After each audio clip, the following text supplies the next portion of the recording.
isang himala ito sa inyo.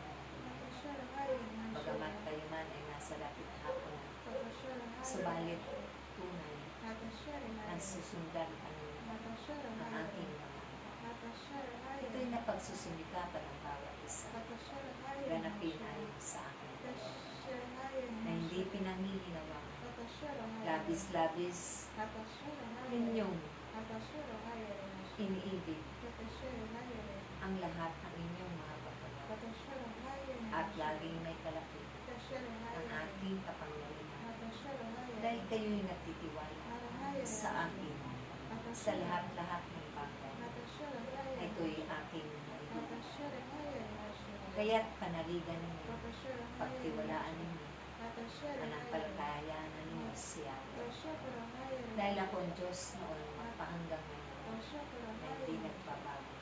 Ako ang Diyos na kasama sa araw at gabi, sa lahat ng sandali na inyong ako ang nagkakaloob kung anong mayroon kayo sa akin. Ako rin nagsasaayos ng inyong mga buhay. Ganun din ng inyong mga pananaw at hanganin sa buhay. Kayo'y aking pinag-isa. Kayo'y aking sinasanay kung papaano ninyo ipalaganap ang aking salita. Dinaragdagan ko ang inyong kaalaman at karunungan. Dinaragdagan ko ang inyong mga kapangyarihan upang sa pagpapahayag ninyo wala kayong aalalahan, wala kayong pangangamba, wala kayong kakahabuan, kundi ang lahat ay ihahanda ninyo para sa mga kapwa. Ang pag-aalay ninyo ng inyong mga buhay para sa kapwa, ito'y aking gagantihan. Ang aking pangako kailanman ay hindi napapako ako. Kung gaya't ang biyaya ay lagi kong ibigay sa inyong mga buhay. Pagpapalain ko at tutugunin ko ang mga ipinapanalangin ninyo para sa kapwa. Tutuldukan ko ang mga ipinapanalangin ninyo, ang mga kabuluhan, ganun din ang mga kalamidad, lahat ng salot ng kahirapan, kamalasan, lahat ng salot na nagbibigay sakit at karamdaman.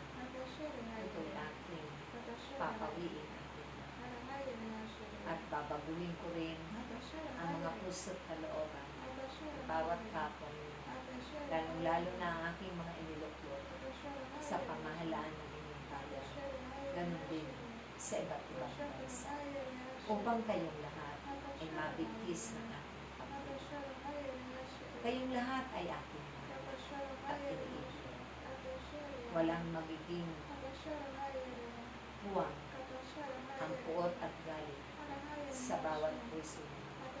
Ganun din ang inggit, kakaasa, kayabangan, at mga masasamang loob. Ang ipagkakaloob ko ay ang paggagalangan sa isa't isa, pagpapahalagahan, pag-iibigan. Ganun din, pupunuin ko ang inyong mga dila ng ating kapangyarihan upang ang bawat mamutawid dyan ay babalong din ng ating kapangyarihan. Silang lahat ay mahihito, iibig sa isa't isa. Hindi sila mapapagod ibigin kahit ang kanilang tao. Hindi sila mapapagod magbahagi ng mabubuting bagay. Hindi sila mapapagod magmamalasakit sa kapwa nila. Ganun din sa mga aba nilang kapwa. Sila'y patuloy na magpapatawad, uunawa, at magiging mababa ng kalooban. Dahil akong si Yahweh ang hihipo sa kanilang mga puso, sa kanilang mga buhay. Sila man ay magpapakababa sa harapan ng kapwa mo at harapan ko na Diyos na makapangyarihan sa iyo. Kaya't aking mga anak, huwag niyong alalahanin ang mga bagay na ito. Ako si Yahweh ang bahala sa lahat ng iyon. Pag sumikapan ninyong sundin lagi ang aking mga ipinag-utos, dahil yan ay mahalagang utos. Kaya't aking mga anak, magdiwang kayo. Kung kayo man ay inuusig, kung kayo man ay inaaliwan, kung kayo man ay pinaparatanan, walang katotohanan. Kailang lahat ng ito ay naranasan ng aking butong anak.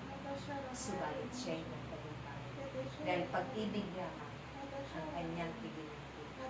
Pag-ibig lamang at kababaan ng Panginoon. Yan ang inyong ganapin sa mga tao na hindi kayo nauunawa, sa mga kapwa-tao na wala pang huwag ang aking pag-ibig. Hindi pa puno ang aking mga hiwaga at buhay sa kanilang buhay. Nawain ninyo sila, ibigin ninyo sila. Ganon din ang inyong mga tagapagpusi. Kailanman hindi mananalo ang masamang espiritu.